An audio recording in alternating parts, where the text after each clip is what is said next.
చూడండి, పచ్చి రొయ్యల కర్రీ అండి. ఎంత బాగా ఉంది గ్రేవీతోటి. చేపలు కూడా చక్కగా ఉడికినాయండి. రొయ్యలు ఇలా గ్రేవీ కర్రీ ఇలా రావాలి అంటే మీరు ఇప్పుడు తప్పకుండా ఈ వీడియో చూడాలి. ప్రాసెస్లోకి వెళ్దాం. అందరికీ నమస్కారం. సర్వే జనా సుఖినో భవంతు. నేను ఈరోజు పచ్చి రొయ్యలు కర్రీ వండుతున్నానండి. ఇవి ఒక 1/2 kg సాల్ట్తో శుభ్రంగా కడిగాను. అయినా కూడా మనం మళ్ళీ కాస్త పసుపు, 1/2 teaspoon సాల్ట్, 1/2 లెమన్ ఇలా పిండేసుకొని ఇవంతా శుభ్రంగా ఇలా కలిపేసుకొని చక్కగా ఒక 5 minutes మనము ఉంచేసి శుభ్రంగా మళ్ళీ కడగాలండి. దానివల్ల మనకు నీచు వాసన ఉండకుండా బాగుంటాయి చేపలు. చూడండి, ఇలా రొయ్యలు మనం శుభ్రం చేసుకున్నప్పుడు ఇట్లా వెనుక వైపు ఇలా నరం ఉంటుందండి. దాన్ని మనం తీసేయాలి. అది అంత ఆరోగ్యానికి మంచిది కాదు. పచ్చి రొయ్యల కర్రీ కోసం ఇలా ప్యాన్ పెట్టుకోవాలి. ప్యాన్ పెట్టేసుకొని ఆయిల్ వేసి ఆనియన్స్, ఒక 2 ఆనియన్స్ మిక్సీ పట్టానండి. మిక్సీ పట్టి ఇది దోరగా ఫ్రై అయ్యే వరకు వేయించుకోవాలి. ఆనియన్స్ ఇలా బ్రౌన్ కలర్ వచ్చిన తర్వాత కాస్త కొత్తిమీర వేసుకోవాలి. 1/2 teaspoon పసుపు, 1.5 teaspoon సాల్ట్, 2.5 teaspoons కారం పొడి,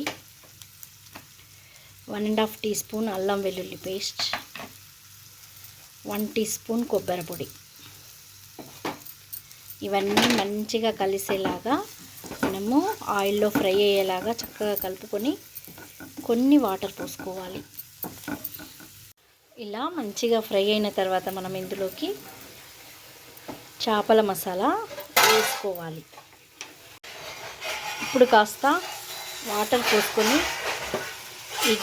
ఈ గ్రేవీ అంతా కాసేపు ఉడకనివ్వాలి. గ్రేవీ చక్కగా ఉడికింది కదండి. ఇప్పుడు ఇందులోకి మనము శుభ్రంగా పసుపు, ఉప్పు వేసి కలిపి పెట్టుకున్న ఈ రొయ్యలు ఇందులో వేసుకోవాలి. ఇవన్నీ కలిసేలాగా చక్కగా కలుపుకోవాలి. కలుపుకొని ఒక 2-3 minutes ఇలా కలుపుకొని మూత పెట్టేసుకొని ఉడకబెట్టాలి. మూత తీసి చూద్దామండి. వావ్, చూడండి ఎంత బాగా అయినాయో. అసలు నేను వాటర్ కూడా పోయలేదు. చక్కగా గ్రేవీ లాగా ఎంత బాగా వస్తుందో. ఇప్పుడు ఇందులోకి కాస్త చింతపండు పోసుకోవాలి. కొన్ని వాటర్ పోసుకోవాలి. ఒక 5 minutes ఉడకనివ్వాలి. కర్రీ చూద్దామండి ఒకసారి. వావ్, చూడండి ఎంత బాగా ఆయిల్ బయటకు వచ్చిందో. చక్కగా అయిందండి పచ్చి రొయ్యల కర్రీ. గ్రేవీ చూడండి ఎంత బాగా ఉందో. ఇట్లా మరీ చిక్కగా కాకుండా మరీ పల్చగా కాకుండా ఎంత బాగుంది కదండి. ఇప్పుడు ఇందులోకి ఫైనల్గా కొత్తిమీర వేసుకుంటే రొయ్యల కర్రీ, రొయ్యల పులుసు కర్రీ రెడీ. టేస్ట్ చూస్తానండి. వావ్ వావ్ వావ్ అని అంటారండి మీరు. అంత బాగుంది. సేమ్ నేను చెప్పిన విధంగానే మీరు తప్పకుండా ట్రై చేయండి. ఇంత మంచిగా గ్రేవీ వస్తుంది. అంత బాగుంటుందండి. చాలా బాగుంది. మీరు కూడా తప్పక ట్రై చేయండి. లైక్ చేయండి, షేర్ చేయండి. Thank you.